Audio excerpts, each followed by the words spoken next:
അപ്പോൾ എല്ലാവർക്കും നമസ്കാരം. ഇന്ന് പരീക്ഷയൊക്കെ കഴിഞ്ഞിട്ട് വന്നിരിക്കുകയാണ് അല്ലേ.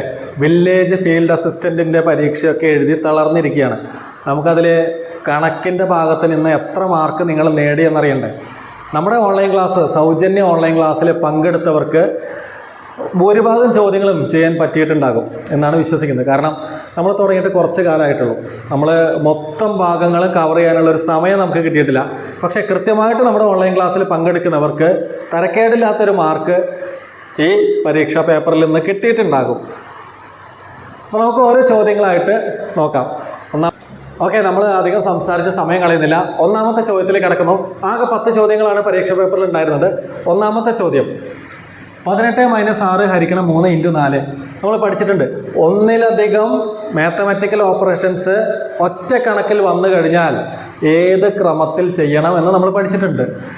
ഇനി മറന്നുപോയവർക്ക് വേണ്ടിയിട്ട് നമ്മൾ പഠിച്ച റൂള്, ബോട്ട്മാസ് റൂള്. ഇതിൽ ഉള്ളത് ഏതൊക്കെയാ?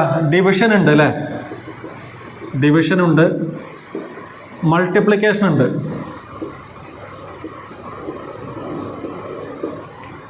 അഡീഷൻ ഇല്ല, സബ്ട്രാക്ഷൻ ഉണ്ട്. ഇത്രയും കാര്യങ്ങളാണ് ഈ കണക്കിലുള്ളത്. Division, multiplication, subtraction. അപ്പോൾ ഇതിൽ ആരെ ആദ്യം ചെയ്യണം?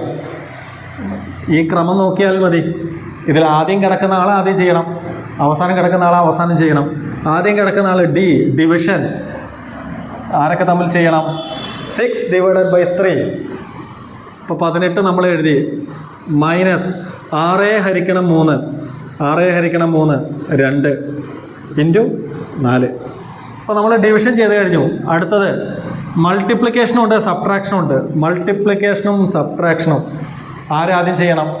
ആദ്യം കിടക്കുന്ന ആളെ എം എന്ന് വെച്ചാൽ മൾട്ടിപ്ലിക്കേഷൻ. 18 മൈനസ് എം എന്ന് വെച്ചാൽ മൾട്ടിപ്ലിക്കേഷൻ. 2 × 4 നമ്മൾ 18 എഴുതി. മൈനസ് 2 × 4 8. ഇനി ഒരേ ഒരാളേ ഉള്ളൂ, സബ്ട്രാക്ഷൻ. ചെയ്ത് കഴിഞ്ഞാൽ ഉത്തരം 18-ൽ നിന്ന് 8 കുറച്ചാൽ ഉത്തരം 10. ഓപ്ഷൻ എ 10 ശരി ഉത്തരം. ഓക്കെ, നമ്മൾ രണ്ടാമത്തെ ചോദ്യത്തിലേക്ക് കിടക്കുന്നു. -2/3 ഹോൾ ക്യൂബ് ഗുണിക്കണം 3/5 whole square.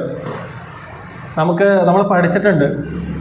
a/b whole raise to n എന്ന് പറഞ്ഞാൽ ഈ റേസ് ടു n എല്ലാ ആളുകൾക്കും ബാധകമാണ്.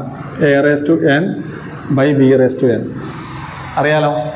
ഓക്കെ, ഇനി a/m / a/n ആണെങ്കിൽ നമ്മൾ പഠിച്ചിട്ടുണ്ട് a/m - n. ഇത്രയും കാര്യങ്ങൾ ബേസായിട്ട് നമ്മൾ പഠിച്ച കാര്യങ്ങളാണ്. ഈ കാര്യങ്ങൾ മതി ചെയ്യാൻ. പിന്നെ സ്ക്വയറും ക്യൂബും കാണാൻ അറിയാലോ. പിന്നെ സ്ക്വയറും ക്യൂബും കാണാൻ അറിഞ്ഞാൽ കണക്ക് വളരെ പെട്ടെന്ന് കിട്ടും. -2/3 ഹോൾ ക്യൂബ്, നമുക്ക് ഹോൾ ക്യൂബ് എല്ലാവർക്കും ബാധകമാണെന്ന് പറഞ്ഞു അല്ലേ. ഇപ്പം എന്താ, -2-നും ബാധകമാണ്, താഴെ ഇരിക്കുന്ന 3-നും ബാധകമാണ്. -2 ക്യൂബ് 3 ക്യൂബ് എന്ന് എഴുതാം. ഇൻറ്റു ഈ റേസ്റ്റ് ടു സ്ക്വയർ, ബ്രാക്കറ്റിൻ്റെ ഉള്ളിലുള്ള 2 പേർക്കും, മേലെ ഇരിക്കുന്ന ആൾക്കും ബാധകമാണ്, താഴെ ഇരിക്കുന്ന ആൾക്കും ബാധകമാണ്. 3 സ്ക്വയർ / 5 സ്ക്വയർ എന്ന് എഴുതാം. ഇത്രയും ക്ലിയർ അല്ലേ? ഇനി നോക്കിക്കോ മക്കളെ, ഇവിടെ ഒരു 3 സ്ക്വയർ ഉണ്ട്, ഇവിടെ ഒരു 3 ക്യൂബ് ഉണ്ട് അല്ലേ. 3 സ്ക്വയർ എന്ന് വെച്ചാൽ എന്താ? 3 × 3. 3 ക്യൂബ് എന്ന് വെച്ചാൽ എന്താ? 3 × 3 × 3 അല്ലേ. അപ്പോൾ ഈ 2 3-നെയും വെട്ടിക്കളഞ്ഞ് അടിയിൽ ഒരു 3 മാത്രം ബാക്കി വരില്ലേ. അത് 3 സ്ക്വയർ എന്ന് പറഞ്ഞാൽ 3 × 3. അത് താഴെയുള്ള 3 × 3 × 3 ആണ് 3 ക്യൂബ്. ആ ക്യൂബ് വെട്ടിക്കളയാം അല്ലേ. ബാക്കി ഒരു 3 മാത്രമേ ഉള്ളൂ. നമുക്ക് എന്ത് കിട്ടി? -2 ക്യൂബ് / 3 × 1/5 സ്ക്വയർ. ഇനി 2 ക്യൂബ് നമുക്കറിയാം 8 ആണെന്ന്. അപ്പം -8/3 × 1/5 സ്ക്വയർ എന്ന് വെച്ചാൽ 25. നമ്മൾ ഗുണിച്ചാൽ മതി. 1 × -8 ഒരു പദ്യം പോലെയൊക്കെ പഠിച്ചിട്ടുണ്ടല്ലേ. ഗുണനത്തിൽ, ഹരണത്തിൽ സജാതി പ്ലസ് വിജാതി മൈനസ്. ഒരേ ചിഹ്നം വന്നു കഴിഞ്ഞാൽ ഒരേ ജാതി, സജാതി, ഒരേ ജാതിക്കാരാണെങ്കിൽ പ്ലസ്, പോസിറ്റീവ് ജാതിക്കാരാണെങ്കിൽ ഉത്തരത്തിലും പോസിറ്റീവ് അല്ലേ. അപ്പോൾ പോസിറ്റീവ് 1ഉം നെഗറ്റീവ് 8ഉം വ്യത്യസ്ത ജാതിക്കാരാണ്. ഒരാൾ പോസിറ്റീവ് ജാതിയിൽപ്പെട്ട ആൾ, ഒരാൾ നെഗറ്റീവ് ജാതിയിൽപ്പെട്ട ആൾ. ജാതി പറയണമെന്നും പറയരുത് കേട്ടോ, ജസ്റ്റ് ഈ കണക്ക് മനസ്സിലാക്കാൻ വേണ്ടി മാത്രം. ഇപ്പോൾ പോസിറ്റീവും നെഗറ്റീവും വ്യത്യസ്ത ജാതിക്കാരായതുകൊണ്ട് മൈനസ് 1 × 8 8 ബൈ 3 × 25 25 50 75. ഉത്തരം -8/75. ഓപ്ഷൻ സി ആണ് ശരി ഉത്തരം.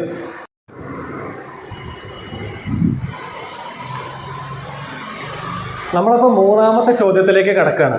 ചോദ്യം ഇങ്ങനെയാണ്: 40 മീറ്റർ നീളവും 30 മീറ്റർ വീതിയുമുള്ള ഒരു ചതുരത്തിൻ്റെ ചുറ്റളവ് ഒരു സമചതുരത്തിൻ്റെ ചുറ്റളവിനോട് തുല്യമായാൽ ആ സമചതുരത്തിൻ്റെ വശം എത്രയായിരിക്കും? വശത്തിൻ്റെ നീളം എത്രയായിരിക്കും? 4 options. Option A 35, option B 40, option C 30, option D 37. ചെയ്യാം അല്ലേ? നമുക്കറിയാം ചതുരത്തിൻ്റെ ചുറ്റളവെന്ന് പറഞ്ഞാൽ എന്താ? ചുറ്റുമുള്ള അളവ്. ഈ വശവും ഈ വശവും ഈ വശത്തിൻ്റെ നീളവും ഈ വശത്തിൻ്റെ നീളവും, അങ്ങനെ 4 വശങ്ങളുടെ നീളവും കൂട്ടിയാലാണ് ഈ ചതുരത്തിൻ്റെ ചുറ്റളവ്. നമ്മളൊന്ന് സൂക്ഷിച്ച് നോക്കിയാൽ നമുക്കറിയാം ഈ വശവും ഈ വശവും തുല്യമാണ്.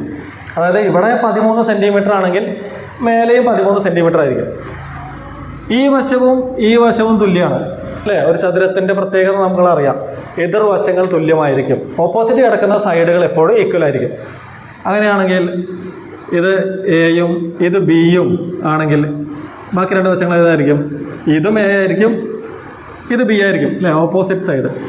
അങ്ങനെയാണെങ്കിൽ ഇതിൻ്റെ ചുറ്റളവെന്ന് പറഞ്ഞാൽ എന്താ? A plus B plus A plus B അല്ലേ? 4 സൈഡും കൂട്ടുന്നതാണ് ഇതിൻ്റെ ചുറ്റളവ്. നമുക്ക് നോക്കാം.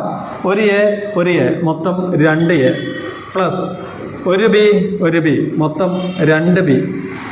2ന് കോമൺ ആയിട്ട് ആരുണ്ട്? ഈ പദത്തിലും പൊതുവായിട്ട് ആരുണ്ട്? 2 ഉണ്ട് അല്ലേ? അപ്പോൾ നമുക്ക് 2നെ പുറത്തേക്ക് എടുക്കാം. 2 × എ പ്ലസ് ബി, അല്ലെങ്കിൽ 2 × ഇതിലേതെങ്കിലും ഒന്ന് നീളമോ വീതിയോ ആയിട്ട് എടുക്കാം. നീളം പ്ലസ് വീതി നമ്മൾ ചെറിയ ക്ലാസ്സിൽ പഠിച്ചിട്ടുള്ളതാണ്. നമ്മളത് ഇക്വേഷൻ മാത്രമേ ചിലപ്പോൾ പഠിച്ചിട്ടുണ്ടാവുള്ളൂ. അതെങ്ങനെ വന്നു എന്ന് ജസ്റ്റ് ഒന്ന് പറഞ്ഞു തന്നെ, അറിയാത്തവർക്ക് വേണ്ടി മാത്രം. അറിയുന്നവർ ജസ്റ്റ് സ്പീഡ് കൂട്ടി അടുത്തേക്ക് പോകാം. ഓക്കെ, അപ്പോൾ ഇതാണ് ചതുരത്തിൻ്റെ ചുറ്റളവ്.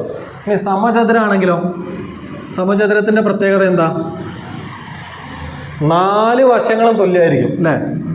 ഈ വശവും ഈ വശവും ഈ വശവും ഈ വശവും ഒക്കെ ഈക്വൽ ആയിരിക്കും.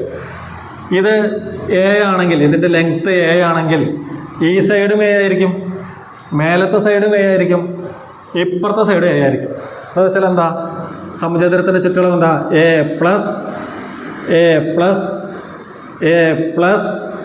എ. അങ്ങനെ 4 എയും കൂട്ടിയ 1 2 3 4, മൊത്തത്തിൽ 4 എ, അല്ലെങ്കിൽ 4 × വശം. ഇതാണ് സമചതുരത്തിൻ്റെ ചുറ്റളവ്. ഈ ഒരു കൺസെപ്റ്റ് ഉണ്ടെങ്കിൽ ഈ കണക്ക് വളരെ എളുപ്പത്തിൽ ചെയ്യാം. നമുക്ക് നോക്കാം എന്താ പറഞ്ഞിരിക്കുന്നത്. ഒരു ചതുരമുണ്ട് അല്ലേ? ഒരു ചതുരമുണ്ട്. അതിൻ്റെ 2 വശങ്ങൾ തന്നിട്ടുണ്ട്. 2 വശങ്ങൾ, ഒരു വശം 40 മീറ്ററും മറ്റൊരു വശം 30 മീറ്ററുമാണെങ്കിൽ അതിൻ്റെ ചുറ്റളവ് എത്രയെന്ന് നമുക്ക് തന്നിട്ടില്ല. ചുറ്റളവ് എത്രയായിരിക്കും? നമ്മളിപ്പോൾ പഠിച്ചു അല്ലേ? ചതുരത്തിൻ്റെ ചുറ്റളവ്. ചതുരത്തിൻ്റെ ചുറ്റളവ് എന്താ? 2 × നീളം പ്ലസ് വീതി സമം 2 × നീളം എത്രയാ? 40 പ്ലസ് വീതി എത്രയാ?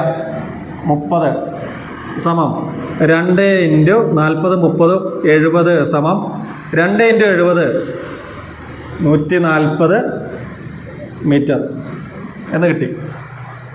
ക്ലിയറാണ്?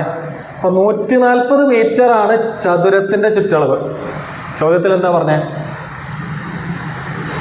അതേ ചുറ്റളവിനോട് ഒരു സമചതുരം തുല്യമാണ് അല്ലേ? 140 മീറ്ററാണ് ഈ ചതുരത്തിൻ്റെ ചുറ്റളവ്. മറ്റൊരു സമചതുരമുണ്ട്, വേറൊരു സമചതുരമുണ്ട്.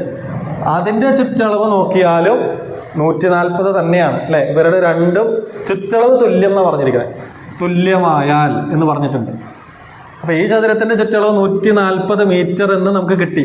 അപ്പോൾ ആ സമചതുരത്തിൻ്റെ ചുറ്റളവ് 140 മീറ്റർ തന്നെയായിരിക്കും അല്ലേ, ചോദ്യത്തിൽ അങ്ങനെ പറയുന്നത്. അങ്ങനെയാണെങ്കിൽ നമുക്കറിയാം സമചതുരത്തിൻ്റെ ചുറ്റളവ് കാണാൻ 4 ഇൻറ്റു വശം അല്ലേ, നമ്മൾ പഠിച്ചു 4 ഇൻറ്റു വശമാണ് ചുറ്റളവ്. നമുക്ക് അതിൻ്റെ ഉത്തരം എത്രയാണെന്ന് കിട്ടിയിട്ടുണ്ട് അല്ലേ. 4 ഇൻറ്റു വശം ചുറ്റളവ് എത്രയാണെന്ന് കിട്ടിയിട്ടുണ്ട്, 140 ആണെന്ന് കിട്ടി. നമ്മളോട് ചോദിച്ചിരിക്കുന്നത് എന്താ, വശം അല്ലെങ്കിൽ ആ വശത്തിൻ്റെ നീളം, വശം കണ്ടുപിടിക്കണം. നമ്മൾ എന്ത് ചെയ്യും, ഈ ഇൻറ്റു 4 അപ്പുറത്തേക്ക് കൊണ്ടുപോകും. അവിടെ ആരുണ്ട്, ഓൾറെഡി അവിടെ 140 ഉണ്ട്. ഇൻറ്റു 4 അപ്പുറത്തേക്ക് പോയാൽ ഹരണം 4ആയി, ഗുണനം 4 അപ്പുറത്ത് പോയാൽ ഹരണം 4. അപ്പോൾ വശത്തിൻ്റെ നീളം നമുക്ക് കിട്ടി. 140 4 കൊണ്ട് ഹരിച്ചാൽ ഉത്തരം 35 മീറ്റർ, അല്ലെങ്കിൽ 35 മാത്രമേ ഉള്ളൂ, 35. നമുക്ക് നോക്കാം. ഇനി ഹരിക്കാൻ അറിയില്ലെങ്കിൽ സൈഡിൽ കൊണ്ടുപോയിട്ട് ഹരിച്ച് നോക്കാം. 140 ഹരിക്കണം 4, 14 എത്ര 4, 3 4 12. 14 നിന്ന് 12 കുറച്ചാൽ 2, അടുത്ത് 0 ഇറക്കിയിട്ടു. 5 4കളാണ് 20, 20 നിന്ന് 20 കുറച്ചാൽ 0. അങ്ങനെ ഉത്തരം 35. ഓപ്ഷൻ എ ആണ് ശരി ഉത്തരം. നമ്മൾ 4ാമത്തെ ചോദ്യത്തിലേക്ക് കടക്കുന്നു. വളരെ എളുപ്പമുള്ളൊരു ചോദ്യം, നമ്മൾ ഒരുപാട് തവണ പ്രാക്ടീസ് ചെയ്തൊരു ചോദ്യം. ഉത്തരം ശരിയാക്കിയിട്ടുണ്ടാവും എന്നാണ് വിശ്വാസം, തെറ്റിക്കരുത് കേട്ടോ. ഓക്കെ, 4ാമത്തെ ചോദ്യം ഇങ്ങനെയാണ്. ഒരു വരിയിൽ അരുൺ എന്ന് പറയുന്ന ആൾ മുന്നിൽ നിന്ന് നോക്കിയാൽ 4ാമതും പുറകിൽ നിന്ന് നോക്കിയാൽ 20ാമതുമാണ്. അങ്ങനെയാണെങ്കിൽ ആ വരിയിൽ ആകെ എത്ര പേര്? വളരെ എളുപ്പമാണ് അല്ലേ. നമുക്ക് ലോജിക്ക് വെച്ചൊന്ന് ചിന്തിച്ച് നോക്കാം. ഒരു വരിയുണ്ട്, അതിൽ അരുൺ എന്ന് പറയുന്ന ഒരാളുണ്ട്. അരുൺ പുള്ളിക്കാരൻ മുന്നിൽ നിന്ന് ഇങ്ങനെ എണ്ണി നോക്കിയപ്പോൾ 4ാമത്തെ ആളാണ്. മുന്നിൽ നിന്ന് നോക്കിയപ്പോൾ 4ാമത്തെ ആൾ. അതായത് പുള്ളിക്കാരൻ്റെ മുമ്പിൽ എത്ര പേരുണ്ട്? മുമ്പിൽ എത്ര പേരുണ്ട്? 3 പേരുണ്ട് അല്ലേ. അരുണിൻ്റെ മുമ്പിൽ 3 പേരുണ്ട്. ഇനി പുറകിൽ നിന്ന് ഇങ്ങനെ എണ്ണി നോക്കിയപ്പോഴോ, പുറകിൽ നിന്ന് എണ്ണി നോക്കിയപ്പോൾ 20ാമത്തെ ആളാണ്. അതിൻ്റെ അർത്ഥം എന്താ? അരുണ് കഴിഞ്ഞിട്ടപ്പോൾ എത്ര പേരുണ്ടാവും? 19 പേരുണ്ടാവും അല്ലേ. 19 കഴിഞ്ഞിട്ടല്ലേ 20. 20ാമത്തെ ആളെന്ന് പറഞ്ഞാൽ 19 പേരെ എണ്ണി, പുറകിൽ നിന്ന് എണ്ണി തുടങ്ങിയിരിക്കണേ. 1 2 3 4 5 അങ്ങനെ 19 വരെ എണ്ണിയിട്ട് 20ാമത് എണ്ണിയപ്പോഴാണ് അരുൺ വന്നത്. ഓക്കെ, ക്ലിയർ ആണ്. അങ്ങനെയാണെങ്കിൽ ഈ വരിയിൽ ആകെ എത്ര പേര്, മൊത്തം എത്ര പേരുണ്ടെന്നാണ് ചോദിച്ചിരിക്കുന്നത്. എന്താണ്? അരുണിൻ്റെ മുമ്പിൽ 3 പേരുണ്ട്, 3 പ്ലസ് അരുൺ ഒരാൾ 1 പ്ലസ് 19 പേര് പുറകിൽ. മൊത്തം 19 1 20, 20 3 23 ഉത്തരം അല്ലേ. ഇതാണ് ലോജിക്ക്. നമ്മൾ പെട്ടെന്ന് ചെയ്യാൻ എന്ത് ചെയ്യും? മുന്നിൽ നിന്നുള്ള എണ്ണം 4, പുറകിൽ നിന്നുള്ള എണ്ണം 20 തമ്മിൽ കൂട്ടിയിട്ട് നമ്മളതിൽ നിന്നൊന്ന് കുറയ്ക്കും. അതാണ് നമ്മൾ ചെയ്യാറല്ലേ. 20 + 4 24, 24ൽ നിന്ന് 1 കുറച്ചാലും കിട്ടുന്നത് 23. ക്ലിയർ അല്ലേ? ഓപ്ഷൻ സി ആണ് ശരി ഉത്തരം. ഓപ്ഷൻ സി 23 ശരി ഉത്തരം. മക്കളെ, നമ്മൾ 5ാമത്തെ കണക്കിലേക്ക് കടക്കുകയാണ്. നമ്മൾ ഡിവിസിബിലിറ്റി റൂൾ എന്ന് പറഞ്ഞിട്ടൊരു പാഠം തന്നെ പഠിച്ചു അല്ലേ. ഒരു സംഖ്യ തന്നു കഴിഞ്ഞാൽ അതിനെ 1 മുതൽ 12 വരെയുള്ള സംഖ്യകൾ കൊണ്ട് പൂർണ്ണമായി ഹരിക്കാൻ കഴിയുമോ ഇല്ലയോ എന്ന് നമ്മൾ ടെസ്റ്റ് ചെയ്ത് നോക്കി. അതെങ്ങനെയാണ് ചെയ്യാമെന്നൊക്കെ പഠിച്ചു അല്ലേ. ആ ഒരു ലോജിക്ക് വെച്ചിട്ട് ഈ ചോദ്യത്തിൻ്റെ ഉത്തരം കണ്ടുപിടിക്കാം. അതല്ലെങ്കിൽ സ്ക്വയറുകൾ എന്ന ഒരു ഭാഗം നമ്മൾ ചെറുതായിട്ടൊന്ന് തൊട്ടുപോയി. ആ ഒരു കൺസെപ്റ്റ് ഉണ്ടെങ്കിൽ നമ്മൾ പറഞ്ഞ കൺസെപ്റ്റ് വെച്ചിട്ടും ഈ ചോദ്യത്തിൻ്റെ ഉത്തരം കണ്ടുപിടിക്കാം. നമുക്ക് നോക്കാം. ചോദ്യം എങ്ങനെയാണ്? കൂട്ടത്തിൽ പെടാത്തത് ഏത്? 4 സംഖ്യകൾ തന്നിട്ടുണ്ട്. ഇതിലൊരാൾ ഓഡ് 1 ഔട്ടാണ്. മറ്റ് 3 എണ്ണത്തിൻ്റെ പ്രത്യേകതകളുമായി ബന്ധമില്ലാത്ത ഒരാൾ ഈ കൂട്ടത്തിൽ ഒളിച്ച് കിടക്കുന്നുണ്ട്. അപ്പോൾ അയാളെ കണ്ടുപിടിക്കണം. അപ്പോൾ നമ്മൾ പഠിച്ചു അല്ലേ. നമ്മൾ ആദ്യം ഇങ്ങനത്തെ കണക്കുകളൊക്കെ ചെയ്യുന്നത് എങ്ങനെയാണ്? ഏതെങ്കിലും ഒരു കോമൺ ഡിവിസിബിൾ ഉണ്ടോ എന്ന് ചെക്ക് ചെയ്യും. അങ്ങനെയാണ് പ്രധാനമായിട്ടും മിക്ക കണക്കുകളും ചെയ്യാറ്. അപ്പോൾ നമ്മളിവിടെ നോക്കുന്ന സമയത്ത് 3 കൊണ്ട് ചെയ്യാൻ പറ്റുന്നുണ്ട് മിക്കതിനെയും, 1 ചെയ്യാൻ പറ്റുന്നില്ല അല്ല. നമുക്ക് നോക്കാം. 3 കൊണ്ട് ഒരു സംഖ്യനെ ഹരിക്കാൻ കഴിയുമോ ഇല്ലയോ, പൂർണ്ണമായി ഹരിക്കാൻ കഴിയുമോ ഇല്ലയോ നമ്മൾ എങ്ങനെയാണ് ചെക്ക് ചെയ്യാറ്? ഒരു സംഖ്യ തന്നാൽ നമ്മൾ എന്ത് ചെയ്യും? ആ സംഖ്യയിലെ എല്ലാ അക്കങ്ങളും തമ്മിൽ കൂട്ടി നോക്കും അല്ലേ. എല്ലാ അക്കങ്ങളും തമ്മിൽ കൂട്ടി നോക്കി അവസാനം കിട്ടുന്ന സിംഗിൾ ഡിജിറ്റ് അക്കത്തുക എന്ന് പറയുന്നത് ഒന്നുകിൽ 3 ആകണം, അല്ലെങ്കിൽ 6 ആകണം, അല്ലെങ്കിൽ 9 ആകണം. അങ്ങനെ 3, 6, 9 കിട്ടിയാൽ ആ സംഖ്യയെ പൂർണ്ണമായും 3 കൊണ്ട് ഹരിക്കാൻ കഴിയും എന്നാണ് നമ്മൾ പഠിച്ചത് അല്ലേ? നമുക്കിവിടെ ചെക്ക് ചെയ്ത് നോക്കാം. ഒന്നാമത്തെ ഓപ്ഷൻ 12 തമ്മിൽ കൂട്ടിയാൽ കിട്ടുന്നത് 3 കൊണ്ട് ഹരിക്കാൻ പറ്റും 12-നെ. 48 4 8 കൂട്ടിയാൽ 12 സിംഗിൾ ഡിജിറ്റ് ആക്കണം അല്ലേ? 1 2 കൂട്ടിയാൽ കിട്ടുന്നത് 3 48-നെയും 3 കൊണ്ട് ഹരിക്കാൻ പറ്റും. 24 2 4 കൂട്ടിയാൽ 6 ഹരിക്കാൻ പറ്റും. 16 1 6 കൂട്ടിയാൽ 7 ആണ്. അതുകൊണ്ട് 16-നെ ഹരിക്കാൻ കഴിയില്ല. ഒന്നുകിൽ 3 കിട്ടണം, അല്ലെങ്കിൽ 6 കിട്ടണം, അല്ലെങ്കിൽ 9 കിട്ടണം 3 കൊണ്ട് ഹരിക്കാൻ. അപ്പോൾ ഈ ഒരു ലോജിക്ക് വെച്ച് നോക്കുമ്പോൾ ശരിയായ ഉത്തരം ഓപ്ഷൻ ഡി ആണ്. ഓപ്ഷൻ ഡി ആണ്. ഇനി മറ്റൊരു ലോജിക്ക് വെച്ച് കൂടി ഇതിനെ ചെക്ക് ചെയ്യാം. തന്നിരിക്കുന്നതിൽ ഒരേ ഒരാൾ മാത്രമാണ് പൂർണ്ണവർഗം അഥവാ പെർഫെക്റ്റ് സ്ക്വയർ. പെർഫെക്റ്റ് സ്ക്വയറുകൾ ഏതൊക്കെയാണ്?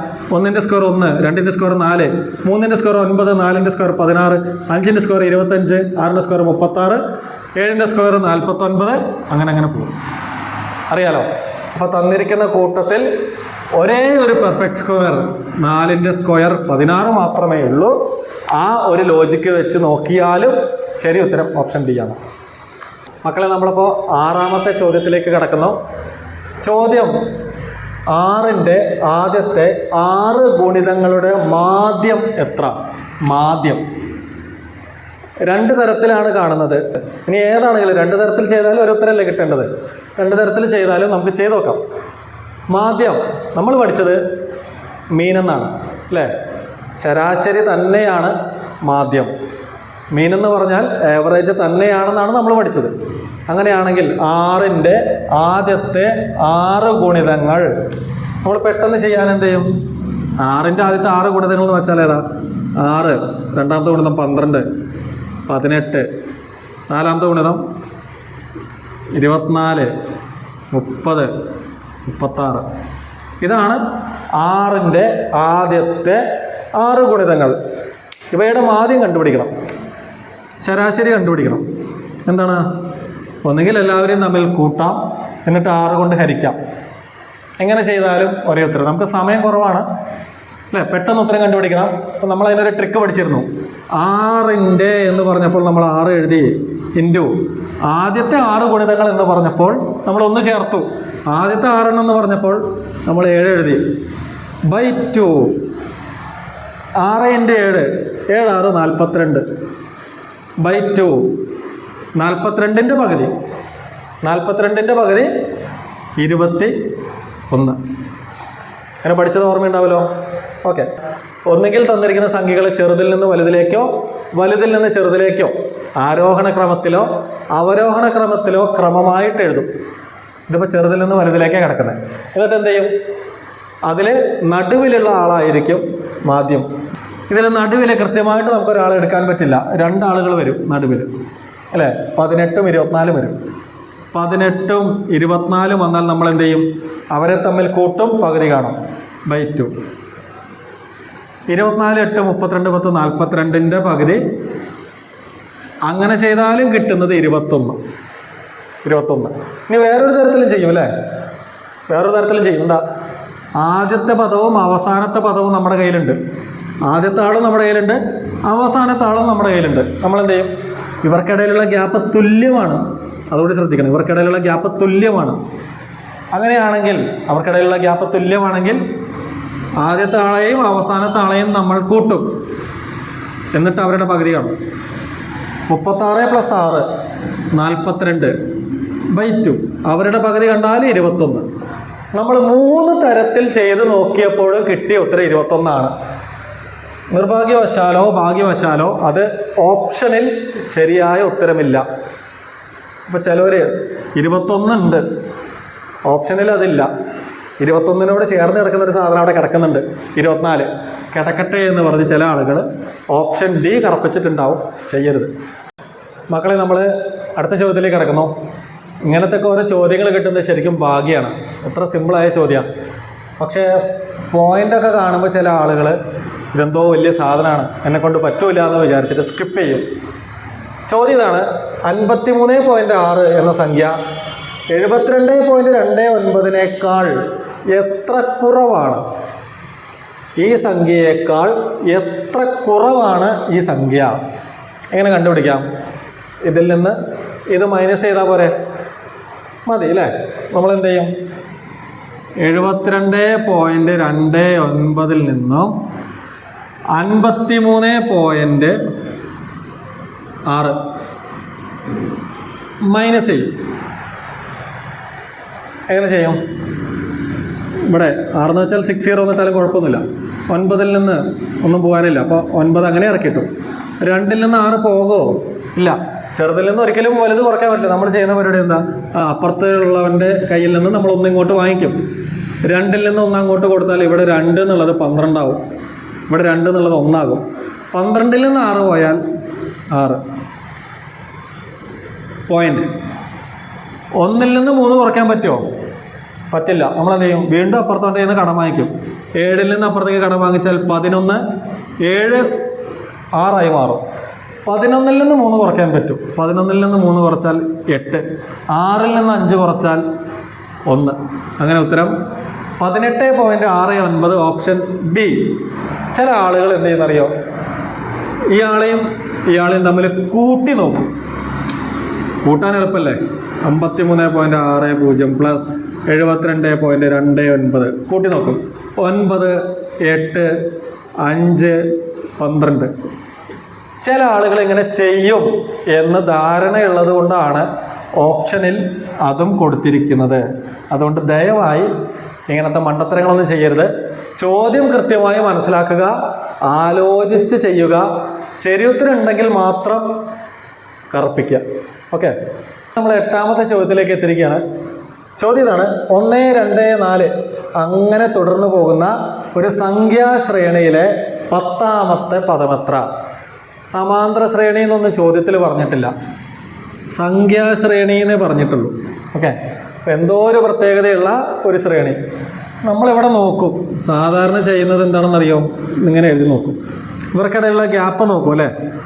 1ൻ്റെ കൂടെ 1 കൂട്ടിയപ്പോഴാണ് 2 കിട്ടിയത്, 2ൻ്റെ കൂടെ 2 കൂട്ടിയപ്പോഴാണ് 4 കിട്ടിയത്. എങ്കിൽ അടുത്ത ആൾ 3 കൂട്ടിയതായിരിക്കും. നമ്മൾ സാധാരണ ഇങ്ങനെ ചിന്തിക്കാം അല്ലേ? അപ്പോൾ അങ്ങനെ 4 കൂടെ 3 കൂട്ടിയാൽ 7, പിന്നെ 4 കൂട്ടിയാൽ 11, പിന്നെ 5 കൂട്ടിയാൽ 16. അങ്ങനെ ഇപ്പോൾ എത്ര വരെ? 1, 2, 3, 4, 5, 6. അങ്ങനെ നമ്മൾ കൂട്ടി പോയാൽ 10ാമത്തെ ആളായിട്ട് നമുക്ക് കിട്ടുന്ന ആൾ 46 ആയിരിക്കും. ഇങ്ങനെ കൂട്ടിപ്പോയാൽ 10ാമത്തെ ആളായിട്ട് നമുക്ക് കിട്ടുന്ന 46 ആയിരിക്കും. എന്നിട്ട് നമ്മൾ എന്ത് ചെയ്യും? ഈ 4 ഓപ്ഷനും നോക്കും. 46 ഇല്ല, പക്ഷെ ആരുണ്ട്? 64 ഉണ്ട്. ചിലപ്പോൾ ചോദ്യമിട്ട ആൾക്ക് മിസ്റ്റേക്ക് വന്നതായിരിക്കാം, ഒന്ന് ലേശം തിരിഞ്ഞു പോയതായിരിക്കും. 46 ഉത്തരം. പുള്ളിക്കാരൻ അറിയാണ്ട് 64 ഇട്ടതായിരിക്കും. പാവം, കിടക്കട്ടെ ഓപ്ഷൻ സി എന്ന് കറുപ്പിക്കാനുള്ളൊരു സാധ്യത വരും. ചെയ്യരുത്. ഈ രീതിയിലല്ല ഈ കണക്ക് ചെയ്യേണ്ടത്. ഈ 10 ചോദ്യത്തിൽ കുറച്ച് ബുദ്ധിമുട്ടുള്ളൊരു ചോദ്യമാണിത്. കുറച്ച് ഈ തന്നിരിക്കുന്ന സീക്വൻസ് അത് മായ്ക്കാണ്.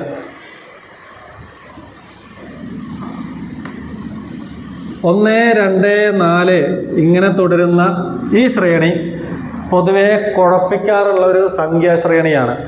ഒരു ജാമിതീയ ശ്രേണി അഥവാ ജോമെട്രിക്കൽ സീക്വൻസ് എന്ന് പറയാം.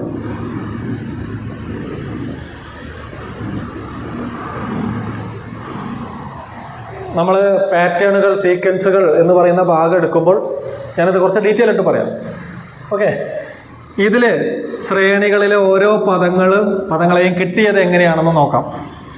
ഇതിൽ 1ാമത്തെ ആൾ ഫസ്റ്റ് ടേം കിട്ടിയത് 1ൻ്റെ കൂടെ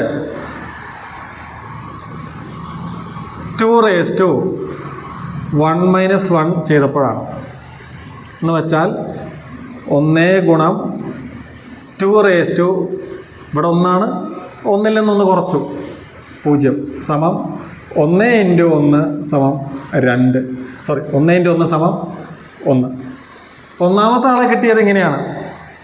നോക്കണേ, 2ാമത്തെ ആളെ കിട്ടിയത് 1 × 2 ഇവിടെ 2 ആണ്, അപ്പോൾ 2ൽ നിന്ന് 1 കുറച്ചത് സമം 1 × 2 2ൽ നിന്നൊന്ന് കുറച്ചാൽ 1 സമം 1 ഇൻറ്റു 2.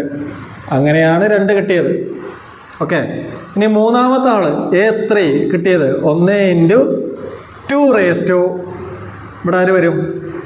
2 ആയപ്പോൾ 2 - 1, 1 ആയപ്പോൾ 1 - 1, 3 ആയപ്പോൾ 3 - 1 സമം 1 ഇൻറ്റു 2 3ൽ നിന്നൊന്ന് കുറച്ചാൽ 2 സമം 1 ഇൻറ്റു 2ൻ്റെ സ്ക്വയർ 4 സമം 4. ഓക്കെ, അങ്ങനെയാണ് മൂന്നാമത്തെ ആളെ കിട്ടിയത്. എങ്കിൽ നാലാമത്തെ ആൾ ആരായിരിക്കും? 1 ഇൻറ്റു 2 4ൽ നിന്നൊന്ന് കുറച്ചത് സമം 1 ഇൻറ്റു 2 സമം 1 ഇൻറ്റു 8 സമം 8. ഓക്കെ ആണോ? അടുത്ത ആൾ 8 ആയിരിക്കും. നമ്മളോട് ചോദിച്ചിരിക്കുന്നത് 10ാമത്തെ ആൾ എത്രയാണെന്നാ. 10ാമത്തെ ആൾ A10 ആണ് ചോദിച്ചിരിക്കുന്നത്. ഇപ്പം എന്താ? 1 ഇൻറ്റു 2 10 - 1 സമം 1 ഇൻറ്റു 2 10ൽ നിന്നൊന്ന് കുറച്ചാൽ 9 സമം 1 ഇൻറ്റു 2 9 എന്ന് പറഞ്ഞാൽ നമുക്ക് എങ്ങനെ എഴുതാം? 2 ഇൻറ്റു 2 പ്ലസ് ഇൻറ്റു 2 ഇൻറ്റു 2 3 2 5 2 7 2 9 അങ്ങനെ എഴുതാം. 2 ക്യൂബ് എന്ന് വെച്ചാൽ 8, 4 ഇൻറ്റു 4 ഇൻറ്റു 4 4 ഇൻറ്റു 4 എന്ന് വെച്ചാൽ 16, 8 ഇൻറ്റു 16 ഇൻറ്റു 4 8 ഇൻറ്റു 4 എന്ന് വെച്ചാൽ 32, 32 into 16 32 into 16 2 into 6 12 2 1 3 into 6 18 1 19 1 into 2 2 1 into 3 3 ചെയ്ത് നോക്കിയാൽ 2 9 2 11 1 1 3 4 5.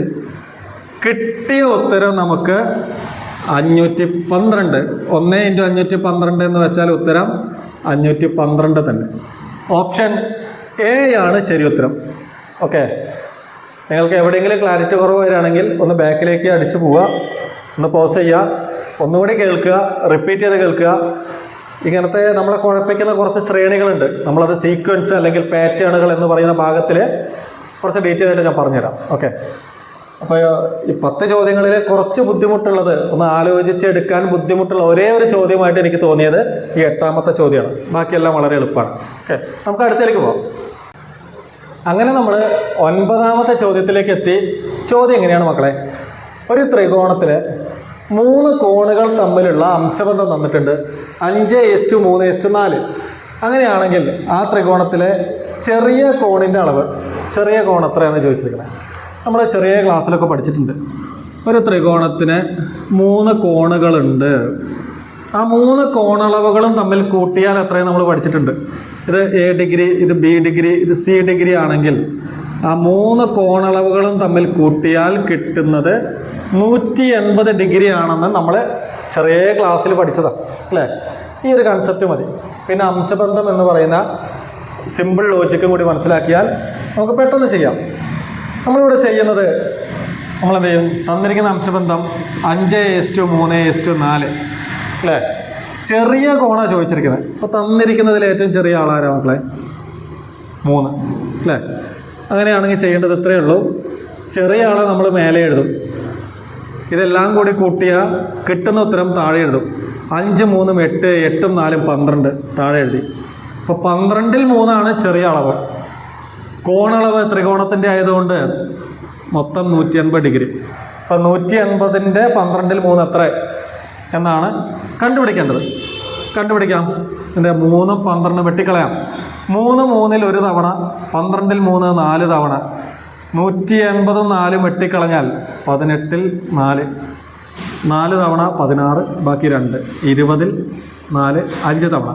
അങ്ങനെ 45 ഡിഗ്രിയാണ് ഏറ്റവും ചെറിയ കോണളവെന്ന് നമുക്ക് കിട്ടും. ഓപ്ഷൻ ഡി ആണ് ശരി ഉത്തരം. ഓപ്ഷൻ ഡി ആണ് ശരി ഉത്തരം.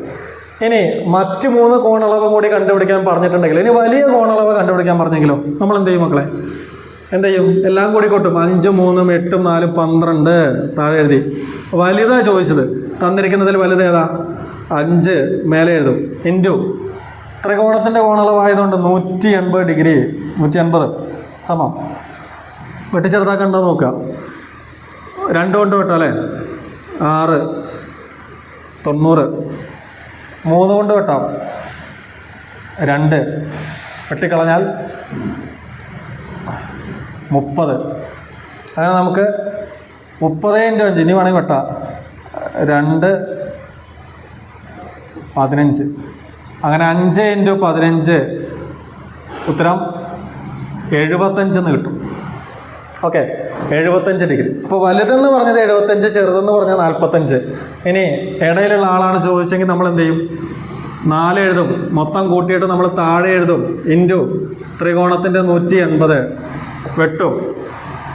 4 ഒരു തവണ, 12 3 തവണ, 180/3 6. ഉത്തരം 60 ഡിഗ്രി എന്ന് കിട്ടും. ഓക്കെ, നമ്മളോട് ചോദിച്ചിരിക്കുന്നത് ചെറുതാണ്, ബാക്കിയെല്ലാം ഞാൻ ജസ്റ്റ് പറഞ്ഞു എന്ന് മാത്രം. ചെറുത് ചോദിച്ചത് കൊണ്ട് നമ്മൾ ചെറുത് ഇവിടെ നമ്മൾ കണ്ടുപിടിച്ചു. Yes, 45 degree. ഓപ്ഷൻ ഡി ആണ് ശരി ഉത്തരം. അങ്ങനെ നമ്മുടെ അവസാനത്തെ ചോദ്യം, 10ൽ 10ാമത്തെ ചോദ്യം, വളരെ എളുപ്പമുള്ള ചോദ്യം. z = x + y തന്നിരിക്കുന്ന ഒരു സൂത്രവാക്യമാണ്. z എന്ന് പറയുന്നത് എക്സും വൈയും തമ്മിൽ കൂട്ടുന്നതാണ്. എക്സിൻ്റെ വില തന്നിട്ടുണ്ട് ഇവിടെ. എക്സ് എന്ന് പറയുന്നത് -10. വൈയുടെ വിലയും നമുക്ക് തന്നിട്ടുണ്ട്. വൈ എന്ന് പറയുന്നത് 3. അങ്ങനെയാണെങ്കിൽ സെഡ് എത്ര? സെഡ് എന്ന് പറയുന്നത് എത്രയാണ്? ഇത്രയും സിമ്പിളായൊരു ചോദ്യം നിങ്ങൾക്ക് കിട്ടി. തെറ്റിച്ചിട്ടുണ്ടാവില്ല. ചിഹ്നങ്ങളിൽ വല്ല കുഴപ്പം വന്നാൽ തെറ്റിപ്പോയിട്ടുണ്ടാവും. സാരില്ല, ശരിയാക്കണം. അടുത്ത പരീക്ഷയിൽ തെറ്റ് ആവർത്തിക്കാൻ പാടില്ല. Options A -13, B -7, C 7, D +13. അങ്ങനെയാണെങ്കിൽ ഇത്തരത്തിലുള്ള കണക്കുകൾ എങ്ങനെ ചെയ്യാം? ഞാൻ 2 തരത്തിൽ ഇത് പറഞ്ഞു തന്നിട്ടുണ്ടായിരുന്നു. എൻ്റെ ക്ലാസ്സിൽ അറ്റൻഡ് ചെയ്തവർക്കറിയാം, 2 തരത്തിൽ ഞാനിത് പറഞ്ഞു തന്നിട്ടുണ്ട്. ഇങ്ങനെ പോസിറ്റീവും മൈനസൊക്കെ, പ്ലസ് മൈനസൊക്കെ വന്നു കഴിഞ്ഞാൽ ചെയ്യേണ്ടത് നമ്മൾ എന്ത് ചെയ്യും? കൂട്ടുകയോ കുറയ്ക്കുകയോ ആണെങ്കിൽ, സംഖ്യകൾ തമ്മിൽ കൂട്ടുകയോ കുറയ്ക്കുകയോ ആണെങ്കിൽ, പ്ലസ് അഥവാ പോസിറ്റീവ് സംഖ്യകൾ എന്ന് പറയുന്നത് നമ്മുടെ കയ്യിലുള്ള കാശായിട്ട് നമ്മൾ വിചാരിക്കും. നമ്മുടെ കയ്യിലുള്ള കാശ് പോസിറ്റീവ് എന്ന് പറഞ്ഞാൽ. മൈനസ് അഥവാ നെഗറ്റീവ് സംഖ്യകൾ എന്ന് പറയുന്നത് നമ്മൾ പുറത്ത് കൊടുക്കാനുള്ള കടം. അങ്ങനെ വിചാരിച്ചാൽ മതി. മൈനസ് എന്ന് പറഞ്ഞാൽ കടം, പ്ലസ് എന്ന് പറഞ്ഞാൽ കയ്യിലുള്ള കാശ്. പ്ലസ് എന്ന് പറഞ്ഞാൽ കയ്യിലുള്ള കാശ്, മൈനസ് എന്ന് പറഞ്ഞാൽ കടം. ഈ കൺസെപ്റ്റിൽ നിങ്ങളൊന്ന് ചെയ്ത് നോക്കിയേ. സെഡാണ് കണ്ടുപിടിക്കാൻ പറഞ്ഞിരിക്കുന്നത് അല്ലേ? അപ്പോൾ എക്സ് എന്ന് പറയുന്നത് -10 പ്ലസ് വൈ എന്ന് പറയുന്നത് 3. -10 + 3 ഞാൻ പറഞ്ഞു. പ്ലസ് എന്ന് പറഞ്ഞാൽ കയ്യിലുള്ള കാശ്, മൈനസ് എന്ന് പറഞ്ഞാൽ നമ്മൾ കൊടുക്കാനുള്ള കടം. നോക്കി, -10, 10 രൂപ നമ്മൾ കൊടുക്കാനുണ്ട്. അങ്ങനെ ചിന്തിച്ചാൽ മതി. 10 രൂപ നമ്മൾ കൊടുക്കാനുള്ള കടം. പ്ലസ് 3 രൂപ കയ്യിലുണ്ട്. 10 രൂപ കൊടുക്കാനുണ്ട്, 3 രൂപ കയ്യിലുണ്ട്. നമ്മളൊരു മാന്യനായതുകൊണ്ട് എന്ത് ചെയ്യും? ഈ 3 രൂപ കൊണ്ട് നമ്മുടെ കടം കിട്ടും. ബാക്കി എന്താ? ബാക്കി 7 രൂപ കടം. ഓക്കെ, ഓപ്ഷൻ ബി ആണ് ശരി ഉത്തരം, -7. വേറൊരു തരത്തിൽ ഞാൻ പറഞ്ഞു തന്നിരുന്നു. 2 പ്ലസ് മൈനസ് സംഖ്യകളെ തമ്മിൽ കൂട്ടുകയോ കുറയ്ക്കുകയോ ചെയ്യുകയാണെങ്കിൽ നിങ്ങൾ എന്ത് ചെയ്താൽ മതി? വലുതിൽ നിന്ന് ചെറുത് കുറച്ച് വലുതിൻ്റെ ചിഹ്നം ഇട്ടാൽ മതി. ഇവിടെ 10ഉം 3ഉം ആരാ വലുത്? 10 അല്ലേ? അപ്പോൾ വലുതിൽ നിന്ന് ചെറുത് കുറച്ച് വലുതിൻ്റെ ചിഹ്നം ചേർക്കുക. വലുതിൽ നിന്ന് ചെറുത് കുറച്ച്, വലുത് 10, ചെറുത് 3. വലുതിൽ നിന്ന് ചെറുത് കുറച്ചാൽ 10ൽ നിന്ന് 3 കുറച്ചാൽ ഉത്തരം 7. ഇനി എന്ത് ചെയ്യണം? വലുതിൻ്റെ ചിഹ്നം ചേർക്കണം. വലുതാര 10, 10ൻ്റെ ചിഹ്നം മൈനസ് ചേർത്തു. ശരി ഉത്തരം ഓപ്ഷൻ ബി -7. മക്കളങ്ങനെ 10 ചോദ്യങ്ങളുടെ ഉത്തരങ്ങൾ നമ്മളിവിടെ കണ്ടെത്താനുള്ള വഴികൾ എങ്ങനെയാണെന്ന് നോക്കി അല്ലേ? പൊതുവേ ഒരു ഈസി ആയിട്ടുള്ള ചോദ്യപേപ്പറാണ് കണക്കിൻ്റെ കാര്യത്തിൽ. മറ്റ് ചോദ്യങ്ങൾ ഞാൻ നോക്കിയിട്ടില്ല. കണക്ക് പൊതുവേ ഈസിയാണ്. മൊത്തം 10 ചോദ്യങ്ങളുണ്ട്. അതിലൊരു ചോദ്യം ക്യാൻസലാകാനുള്ള സാധ്യതയുണ്ട്. ബാക്കി 9 മാർക്കിൽ എനിക്ക് തോന്നുന്നു കുറച്ച് ബുദ്ധിമുട്ടുള്ള ഒരു ചോദ്യം ആ സംഖ്യാശ്രേണിയിൽ ഈ സംഖ്യാശ്രേണിയുടെ 10ാമത്തെ പദം കണ്ടുപിടിക്കാനുള്ള ഒരു ചോദ്യമായിരിക്കും. അതാണ് എനിക്ക് പൊതുവേ ബുദ്ധിമുട്ടായിട്ട് തോന്നിയത്. നിങ്ങൾക്കും അങ്ങനെയായിരിക്കാം. അപ്പോൾ ആ ഒരു ചോദ്യം കുറച്ച് ബുദ്ധിമുട്ടാണ്. ചിലപ്പോൾ ചിലവർക്ക് അംശബന്ധത്തിൻ്റെ ചോദ്യം, ത്രികോണത്തിലെ ചെറിയ കോണിൻ്റെ അളവ്, അങ്ങനെ 2 ചോദ്യങ്ങൾ നമ്മൾ മാറ്റി നിർത്തിയാൽ ഒരു 7 മാർക്കെങ്കിലും കണക്കിൽ നമുക്ക് നേടാൻ കഴിയും. 7 മാർക്കെങ്കിലും. ഇനി അതിൽ കുറഞ്ഞു പോയാലും സാരില്ല, നമ്മൾ എന്ത് ചെയ്യണം? എന്തായാലും നമുക്ക് കുറച്ച് മാർക്ക് പോയി. എവിടെയാണ് കുറവ് വന്നതെന്ന് കണ്ടെത്തണം. ആ കുറവ് അടുത്ത പരീക്ഷയിൽ നികത്താൻ വേണ്ടിയിട്ടുള്ള പരിപാടി ഇപ്പം മുതൽ അങ്ങോട്ട് തുടങ്ങണം. ഓക്കെ അല്ലേ? അപ്പോൾ നമ്മുടെ ടെലഗ്രാം ഗ്രൂപ്പിൽ ലൈവായിട്ട് ഫ്രീ PSC കോച്ചിങ് കണക്കിൽ ഫ്രീ ആയിട്ട് കൊടുക്കുന്നുണ്ട്. ടെലഗ്രാം ഗ്രൂപ്പിൽ ജോയിൻ ചെയ്യാൻ ജസ്റ്റ് ഇങ്ങനെ ഒന്ന് സെർച്ച് ചെയ്താൽ മതി, MSET മാത്സ്. നമ്മുടെ ചാനലിൻ്റെ പേര് തന്നെയാണ്. ഇത് സെർച്ച് ചെയ്യുക, ടെലഗ്രാം ഗ്രൂപ്പിൽ ജോയിൻ ചെയ്യുക. നമ്മളവിടെ ലൈവ് ക്ലാസ്സുകൾ രാത്രി 9 മണിക്ക്, പുലർച്ചെ 5 മണിക്ക് 2 സമയങ്ങളിലും ക്ലാസ് പോകുന്നുണ്ട്. ഓരോ മണിക്കൂർ വീതം നിങ്ങളുടെ ലൈഫിൽ നിന്ന് മാറ്റി വയ്ക്കാനുണ്ടെങ്കിൽ കണക്കിൻ്റെ കാര്യത്തിൽ നമ്മൾ സെറ്റായിരിക്കും. കണക്കിൻ്റെ കാര്യത്തിൽ പിന്നെ യാതൊരു ടെൻഷനും വേണ്ട. 10 ചോദ്യങ്ങളുണ്ടെങ്കിൽ 10ൽ 10 നേടാം. 20 ഉണ്ടെങ്കിൽ 20ൽ 20. ഇനി 40 ആണെങ്കിൽ 40ൽ 40 വാങ്ങിക്കാം. നമ്മുടെ ക്ലാസ്സിൻ്റെ ഒരു പ്രത്യേകത ബേസ് മുതലുള്ള കാര്യം പറഞ്ഞു തുടങ്ങും. അപ്പോൾ നമ്മൾ കുറച്ച് ക്ലാസ് പോയി, ലൈവാണ്, റെക്കോർഡഡ് ഒന്നുമല്ല, ലൈവ് ക്ലാസ്സുകളാണ്. കൃത്യമായ ക്ലാസ്സിൽ അറ്റൻഡ് ചെയ്യുക. ആ ക്ലാസ്സിൽ അറ്റൻഡ് ചെയ്ത് കഴിഞ്ഞാൽ ആ ക്ലാസ്സിനെ ബേസ് ചെയ്തിട്ടുള്ള കുറേ പ്രാക്ടീസിങ് ക്വസ്റ്റ്യൻസ് നമ്മുടെ ഗ്രൂപ്പിലിടും. അത് ചെയ്ത് പഠിച്ചാൽ സെറ്റായിരിക്കും. ഓക്കെ. അപ്പോൾ ഈ വീഡിയോ നിങ്ങൾക്ക് ഉപകാരപ്പെട്ടെങ്കിൽ നിങ്ങൾക്ക് കിട്ടിയ മാർക്ക് 9ൽ എത്ര മാർക്ക് അല്ലെങ്കിൽ 10ൽ എത്ര മാർക്ക് നിങ്ങൾക്ക് കിട്ടി എന്നുള്ളത് നമ്മുടെ വീഡിയോൻ്റെ താഴെ ഒന്ന് കമൻറ്റ് ചെയ്താൽ ഉപകാരമായിരിക്കും. നിങ്ങൾക്ക് ഈ വീഡിയോ ഇഷ്ടപ്പെട്ടെങ്കിൽ ഈ വീഡിയോ ലൈക്ക് ചെയ്യാൻ മറക്കരുത്. നിങ്ങളുടെ വില്ലേജ് ഫീൽഡ് അസിസ്റ്റൻ്റ് എക്സാം എഴുതിയ കൂട്ടുകാർക്ക് ഈ വീഡിയോ ഷെയർ ചെയ്യാൻ മറക്കരുത്. ഈ ചാനൽ നിങ്ങൾക്ക് ഉപകാരപ്പെട്ടെങ്കിൽ സബ്സ്ക്രൈബ് ചെയ്യാനും മറ്റുള്ളവർക്ക് റെഫർ ചെയ്യാനും മറക്കരുത്. അപ്പോൾ മറ്റൊരു വീഡിയോ ആയിട്ട് വീണ്ടും കാണാം. Thank you.